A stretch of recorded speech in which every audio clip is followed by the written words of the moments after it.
Un homme a sauvé une fille gelée dans la forêt et l'a emmenée chez lui. De retour du travail quelques heures plus tard, il est resté paralysé par ce qu'il a entendu à son arrivée. Par une froide nuit d'hiver, un homme trouve une fille perdue dans la forêt. Une découverte inattendue, des secrets gardés pendant des années. Que s'est-il vraiment passé dans cette forêt? Et quels secrets sont révélés lorsque le passé et le présent se rencontrent? C'était un après-midi froid d'hiver. Les arbres, couverts de neige, créaient un décor pittoresque, mais le vent glacial mordait la peau de ceux qui osaient sortir. John, un homme d'âge moyen aux yeux fatigués et aux cheveux grisonnants, revenait du travail, impatient de rentrer chez lui pour se reposer. Il conduisait sur une route secondaire bordée par une forêt dense, lorsqu'il entendit un bruit étrange venant de sous la voiture. En s'arrêtant pour enquêter, il découvrit qu'un des pneus avait crevé. Il soupira, résigné, et se prépara à changer le pneu malgré le froid mordant. Alors qu'il travaillait, John perçut un son lointain, semblable à des pleurs. Il s'arrêta et écouta attentivement. Le son était faible, mais sans équivoque. Un enfant pleurait. Intrigué et inquiet, il décida d'investiguer. Suivant le son, John quitta la route et s'enfonça dans la forêt. À mesure qu'il s'avançait dans la végétation dense, le vent glacial semblait pénétrer jusqu'à ses os. Après quelques minutes de marche, il tomba sur une scène qui le laissa sans voix.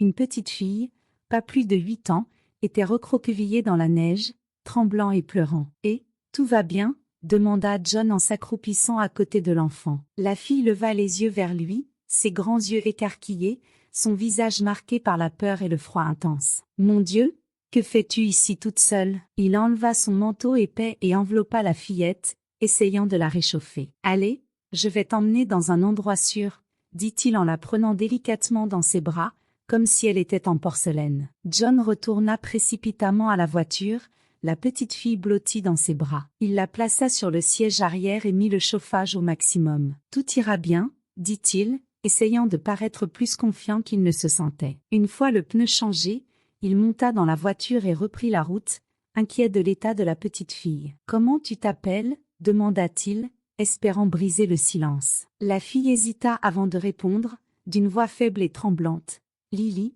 murmura-t-elle en regardant ses mains. John jeta un coup d'œil rapide dans le rétroviseur, essayant de sourire. « Enchanté, Lily. Moi, c'est John. Nous allons chez moi, c'est chaud et sûr. Ensuite, nous essaierons de retrouver tes parents, d'accord ?» Lily hocha la tête, mais ne dit plus rien. Elle semblait en état de choc, et John ressentit une vague de compassion et d'inquiétude. Qui était cet enfant et qu'est-ce qu'il avait amené dans cette forêt froide et désolée? Lorsqu'ils arrivèrent chez John, une petite cabane chaleureuse et accueillante, il l'emmena immédiatement à l'intérieur. La chaleur du feu de cheminée commença aussitôt à réchauffer l'atmosphère. John enveloppa Lily dans une épaisse couverture et prépara une tasse de chocolat chaud. « Tiens, bois ça, ça va t'aider à te réchauffer, » dit-il en lui tendant la tasse. Lily tenait la tasse de ses mains tremblantes, buvant de petites gorgées. Peu à peu, ses joues reprirent des couleurs, et John s'assit à côté d'elle. « Tu veux me raconter ce qui s'est passé? Comment as-tu fini dans la forêt ?» Lily le regarda, hésitante. « J'étais avec maman et papa, » commença-t-elle, d'une voix faible. Ils se disputaient beaucoup. Je ne voulais plus les entendre, alors je suis sortie me promener, mais je me suis perdue. John fronça les sourcils, inquiet. « Et tes parents, où sont-ils maintenant ?» demanda-t-il, essayant de ne pas paraître alarmé. Lily haussa les épaules, les yeux remplis d'incertitude. « Je ne sais pas. J'ai essayé de revenir, mais je n'ai pas trouvé le chemin. » John sentit son cœur se serrer. Il savait qu'il devait aider Lily à retrouver sa famille, mais pour l'instant, il devait s'assurer qu'elle était en sécurité et à l'aise. « Ne t'inquiète pas, tu es en sécurité maintenant. On va s'occuper de toi, et ensuite on trouvera comment retrouver tes parents. » Alors qu'elle buvait son chocolat chaud, John ne pouvait s'empêcher de se demander ce qui s'était réellement passé dans cette famille. Il savait qu'il y avait plus dans l'histoire de Lily, et il était déterminé à découvrir la vérité. Après avoir réchauffé Lily et lui avoir donné un peu de nourriture, John réalisa que la petite commençait à se détendre un peu. Cependant, la fatigue était évidente sur son visage. Avant qu'elle ne s'endorme, il savait qu'il devait comprendre ce qui s'était passé et commencer à prendre des mesures. « Lily, tu peux me raconter plus en détail ce qui s'est passé ?» demanda-t-il doucement, assis à côté d'elle sur le canapé, tout en gardant une distance respectueuse. Il savait qu'il devait être prudent, car la petite fille semblait visiblement effrayée et vulnérable. Lily hésita, baissant les yeux et jouant avec ses doigts. « Maman et papa se disputent beaucoup », commença-t-elle, d'une voix à peine audible. Je n'en pouvais plus de les entendre. Ils crient beaucoup. Je voulais juste sortir de là. John ressentit un pincement au cœur. Il se souvenait de son propre passé, marqué par les disputes constantes de ses parents. Il savait à quel point cela pouvait être dévastateur pour un enfant. « Et tu as décidé de partir te promener pour échapper aux disputes ?» demanda-t-il, essayant de reconstituer le puzzle. Lily hocha la tête. « Je pensais savoir comment revenir. Mais la neige, tout avait l'air différent, » expliqua-t-elle, la voix brisée par l'émotion. « Je me suis perdue et je n'ai pas pu retrouver mon chemin. » John fronça les sourcils. « Tu te promenais seul dans la neige ?» demanda-t-il, incrédule. L'idée d'une enfant seule dans une forêt enneigée était terrifiante. « Et tes parents, tu penses qu'ils s'inquiètent de te chercher ?» Lily haussa les épaules, le regard triste. « Je ne sais pas. Ils étaient tellement occupés à se disputer que je ne crois pas qu'ils aient remarqué que je suis partie. » John ressentit une vague de colère et d'inquiétude. Comment les parents de Lily pouvaient-ils être si distraits au point de ne pas remarquer l'absence de leur fille? Il savait qu'il devait agir rapidement. Il prit son téléphone et appela Sarah, une amie de longue date et infirmière locale. Sarah avait toujours été une présence réconfortante et avait un don particulier pour gérer des situations délicates. « Sarah, c'est John. J'ai besoin d'un service. J'ai trouvé une petite fille perdue dans la forêt et elle a besoin de soins. Tu peux venir chez moi ?» expliqua John rapidement la situation. Sarah, à l'autre bout du fil, répondit immédiatement. « Bien sûr, j'arrive dans 10 minutes, » dit-elle, la voix pleine d'inquiétude. En attendant, John essaya de poser quelques questions à Lily, mais la petite fille était manifestement épuisée et émotionnellement vidée. Il décida que le mieux était de la laisser se reposer. Sarah arriva peu après, apportant une trousse de premiers soins et une expression sérieuse. « Mon Dieu, John, quelle situation !» s'exclama Sarah en entrant dans la pièce et en voyant Lily, qui dormait maintenant sur le canapé. « Je vais m'occuper d'elle. Elle semble épuisée. » John la remercia, soulagé de voir Sarah prendre les choses en main. « Merci, Sarah. J'ai besoin d'aller travailler demain, mais je ne peux pas laisser Lily seule. » Sarah hocha la tête, compréhensive. « Ne t'inquiète pas, je m'occupe d'elle. Nous allons découvrir ce qui se passe et nous assurer qu'elle est en sécurité. » John se sentit reconnaissant d'avoir quelqu'un en qui il pouvait avoir confiance. Il jeta un dernier coup d'œil à Lily avant de se retirer dans sa chambre, où il s'effondra sur son lit, mais le sommeil fut difficile à trouver. L'image de Lily, petite et fragile, seule dans la neige, hantait ses pensées. Il savait qu'il devait faire quelque chose, mais il ne savait pas quoi. Une chose était certaine, il ne pouvait pas laisser cette situation telle qu'elle était. Il y avait plus en jeu qu'une simple rencontre dans la forêt. Le lendemain matin, John se leva tôt, encore préoccupé par la situation de Lily. Avant de partir pour le travail, il alla dans la chambre d'amis, où Sarah avait couché la petite fille. Lily dormait encore, son visage enfin détendu pour la première fois depuis qu'il l'avait trouvée. John ressentit un soulagement en la voyant plus apaisée. Il laissa des instructions à Sarah pour s'occuper de Lily et partit travailler, le cœur lourd. Pendant la journée, John ne pouvait s'empêcher de penser à Lily. Il se demandait ce qui s'était vraiment passé pour qu'elle se retrouve seule dans la forêt. L'image de la petite fille, apeurée et vulnérable, refusait de quitter son esprit. Il savait qu'il devait en apprendre davantage sur sa famille, mais il savait aussi que cela devrait attendre son retour à la maison. Pendant ce temps, chez John, Sarah faisait de son mieux pour réconforter Lily. Lorsque la petite fille se réveilla, Sarah était là avec un sourire doux et un petit déjeuner simple mais nourrissant. « Bonjour, Lily. Comment te sens-tu » demanda-t-elle en lui tendant un bol de céréales. Lily regarda la femme avec méfiance au début, mais la voix douce et le sourire de Sarah la rassurèrent. « Je vais bien » répondit-elle timidement en commençant à manger. Sarah remarqua la prudence dans la voix de Lily et décida de garder la conversation légère. « Tu sais, quand j'étais petite, j'adorais jouer à des jeux de société. J'en ai quelques-uns ici, si tu veux jouer plus tard, » suggéra-t-elle, essayant de créer un lien. Lily sembla intéressée, ses yeux brillant légèrement. « J'aime les jeux » admit-elle en terminant son petit déjeuner. Après le repas, Sarah sortit une boîte de jeux et des livres pour enfants. Elles passèrent la matinée à jouer et à lire des histoires. Peu à peu, Lily commença à s'ouvrir, souriant et riant de temps en temps. Sarah remarqua que, Bien que la petite fille commence à se sentir plus à l'aise, il y avait toujours une ombre de tristesse dans ses yeux. Pendant le déjeuner, Sarah prépara une soupe de tomates, un plat qui la réconfortait toujours. Lily mangea avec appétit,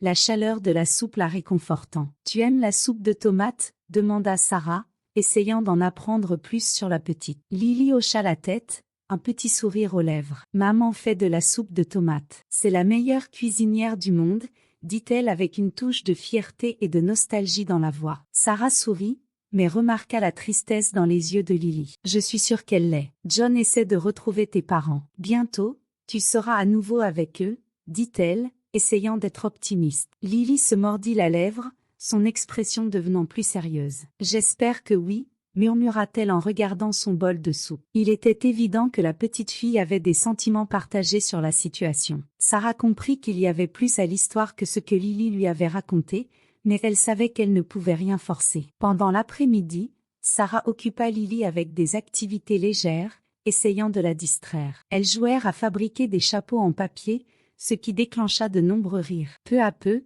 Lily sembla plus détendue et en sécurité. Cependant, Sarah remarqua que chaque fois que le sujet approchait des parents de Lily, la petite fille se refermait. En fin d'après-midi, John revint du travail, épuisé mais impatient de savoir comment Lily se portait. Sarah l'accueillit à la porte avec un sourire fatigué. « Elle va bien, elle est plus tranquille maintenant. Mais John, je pense que nous devons parler, » dit-elle avec une expression sérieuse. John fronça les sourcils, inquiet. « Qu'est-ce qui s'est passé ?» demanda-t-il en entrant dans la cuisine avec Sarah. Elle lui raconta alors les conversations qu'elle avait eues avec Lily et les observations qu'elle avait faites. Lily a mentionné que sa mère est une excellente cuisinière et qu'elle préparait souvent de la soupe de tomates. Elle a aussi parlé des disputes constantes à la maison. Il semble que la situation chez elle soit compliquée. John resta silencieux, réfléchissant. Il savait qu'il devait contacter la famille de Lily, mais l'idée de renvoyer la petite fille dans une situation potentiellement dangereuse le rendait nerveux. « Je vais chercher plus d'informations.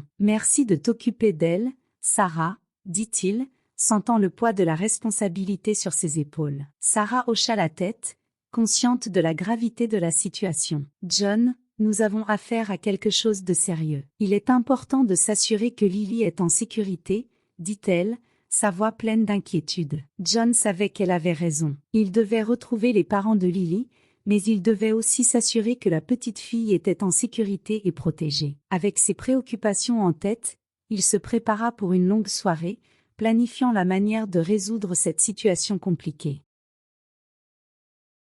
Après quelques heures de recherches infructueuses, John trouva enfin une piste sur la mère de Lily. Il se souvint d'une ancienne petite amie, Alice, qui avait mentionné s'être installée dans une ville proche. Le cœur battant, il passa un coup de téléphone, espérant que ce serait la bonne piste. Quand le téléphone sonna, il entendit une voix familière à l'autre bout. « Allô ?» La voix était celle d'Alice, et John sentit une vague d'émotion l'envahir en entendant sa voix après tant de temps. « Alice, c'est moi, John. C'est étrange, mais je crois avoir trouvé ta fille, Lily. Elle était seule dans la forêt et... » John expliqua rapidement la situation, essayant de ne pas sonner trop alarmant. Il y eut un moment de silence de l'autre côté, avant qu'Alice ne réponde, sa voix tremblante d'émotion. « Mon Dieu, John, tu as trouvé Lily? Elle va bien? J'arrive tout de suite. » L'urgence dans la voix d'Alice était palpable, et John ressentit un mélange de soulagement et d'inquiétude. Il ne savait pas comment se dérouleraient les retrouvailles, mais il savait que c'était la bonne chose à faire. En attendant, John s'assit avec Lily dans le salon. La petite fille semblait plus détendue, mais il restait une tension dans l'air. « Lily, ta maman est en chemin. Tu la verras bientôt, » dit John, essayant de la rassurer. Lily le regarda, ses grands yeux remplis d'incertitude. « Elle est en colère contre moi ?» demanda-t-elle, d'une voix faible. John secoua la tête. « Non, ma chérie, elle est inquiète pour toi. Elle veut juste s'assurer que tu es en sécurité, » répondit-il, ressentant une vague de compassion pour la petite fille. Il se demanda ce qu'elle avait vécu pour être si incertaine. Une heure plus tard, Alice arriva chez John. Elle entra précipitamment, les yeux anxieux et pleins de larmes. Quand elle vit Lily, elle courut l'embrasser, la serrant avec force. « Mon bébé, tu vas bien? Oh mon Dieu, j'étais tellement inquiète, » dit-elle en caressant les cheveux de la petite fille. Lily sourit timidement, heureuse de revoir sa mère. « Je vais bien, Maman, John m'a aidé, dit-elle en regardant John avec gratitude. Alice se tourna vers John, les yeux pleins d'émotion. Je ne sais pas comment te remercier. Tu as sauvé ma fille, dit-elle, la voix brisée par l'émotion. John secoua la tête, mal à l'aise. J'ai juste fait ce que n'importe qui aurait fait. Je suis content qu'elle aille bien maintenant, répondit-il, mais ses yeux tombèrent sur les bras d'Alice, où il remarqua des marques violettes, comme des ecchymoses,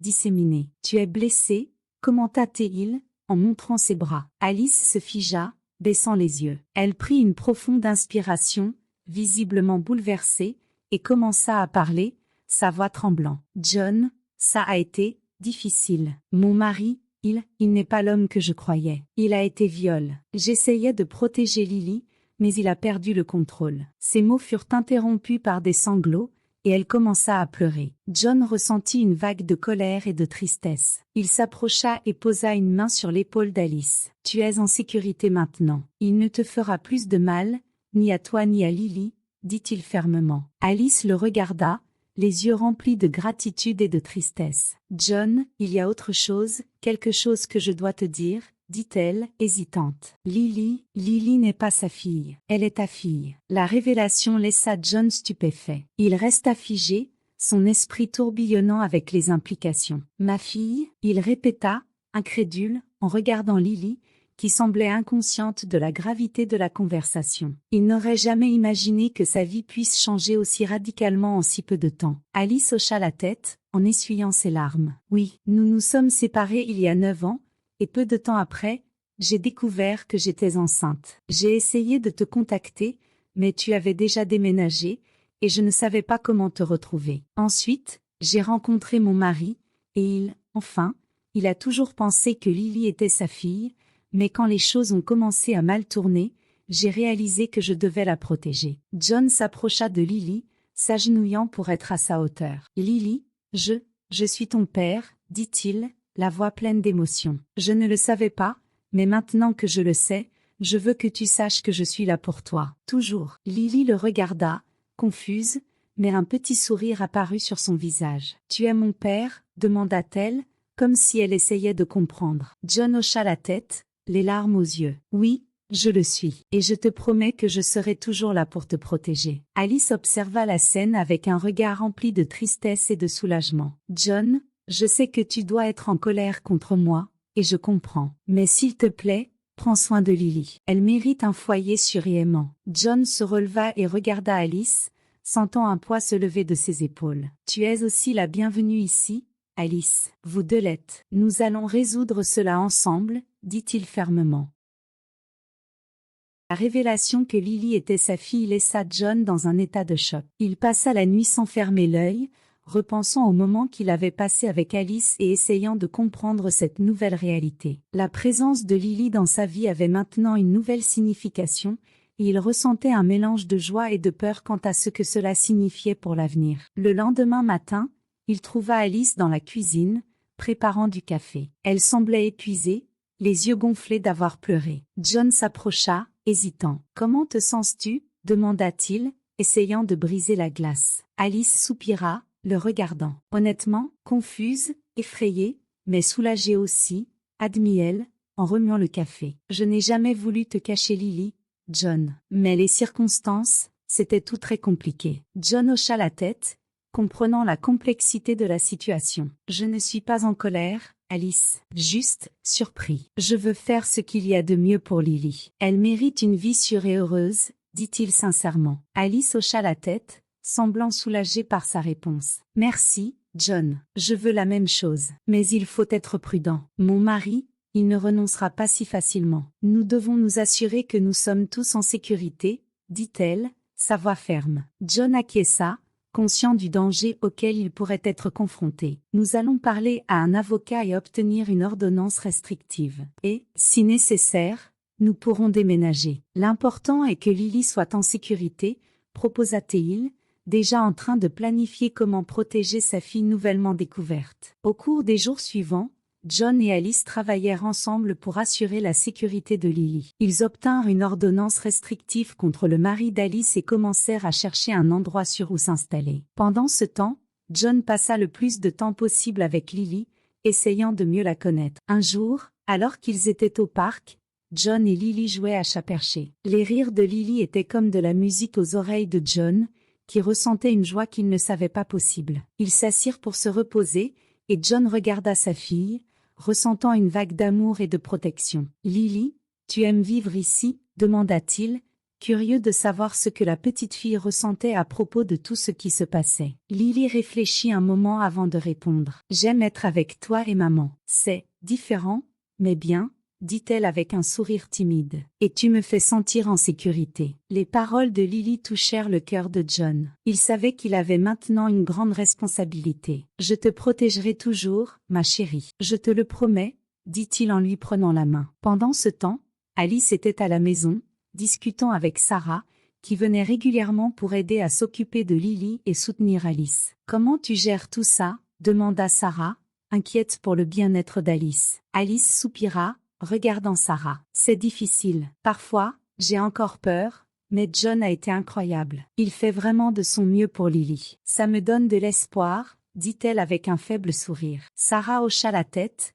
comprenant. « Vous vous en sortez bien. C'est un processus, mais vous êtes une famille maintenant. Et ensemble, vous pouvez surmonter n'importe quoi, » dit-elle, essayant d'encourager Alice. Alice sourit, ressentant un soulagement. « Oui, nous sommes une famille, et nous ferons tout pour protéger Lily, » dit-elle, déterminée. La révélation que Lily était sa fille apporta de nombreux changements dans la vie de John, d'Alice, bien sûr, de Lily. Mais ensemble, ils étaient déterminés à créer un environnement sûr et aimant pour la petite fille. En planifiant l'avenir, ils se sentaient reconnaissants pour le soutien d'amis comme Sarah et pour l'opportunité de construire une nouvelle vie ensemble.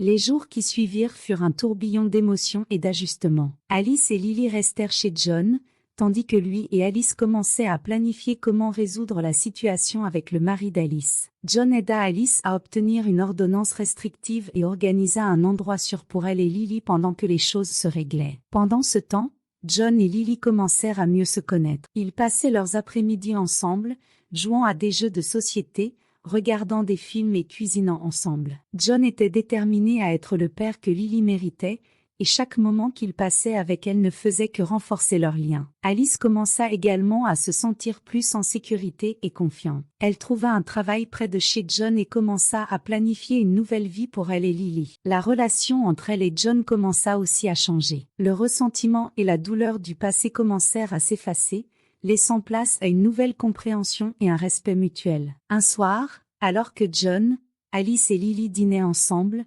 Lily demanda « Est-ce qu'on va rester ensemble comme ça pour toujours ?» La question simple prit tout le monde par surprise. John regarda Alice, qui sourit et hocha la tête. Il se tourna alors vers Lily et sourit. « Oui, Lily, nous resterons ensemble. Nous sommes une famille maintenant, » dit-il avec conviction. Dans les mois qui suivirent, John et Alice redécouvrirent l'amour qu'ils avaient autrefois partagé. Ils avancèrent prudemment, prenant leur temps, mais leur lien se renforça. Ils discutèrent du passé, résolurent leurs différends et décidèrent de se donner une deuxième chance. Finalement, ils décidèrent de se remarier, cette fois avec Lily comme partie intégrante de la cérémonie. Ce fut une célébration simple, mais remplie d'amour et d'espoir. John, Alice et Lily, désormais une famille unie, promirent de se soutenir et de prendre soin les uns des autres, quoi qu'il advienne. Ainsi, ce qui avait commencé comme une rencontre inattendue dans la forêt s'était transformé en une nouvelle chance de bonheur et une nouvelle famille. John avait trouvé la fille qu'il n'avait jamais su qu'il avait, Alice avait trouvé le courage de recommencer, et Lily avait trouvé un foyer rempli d'amour. Ils savaient que la vie apporterait encore des défis, mais ensemble, ils se sentaient prêts à les affronter, avec l'amour et l'espoir au cœur.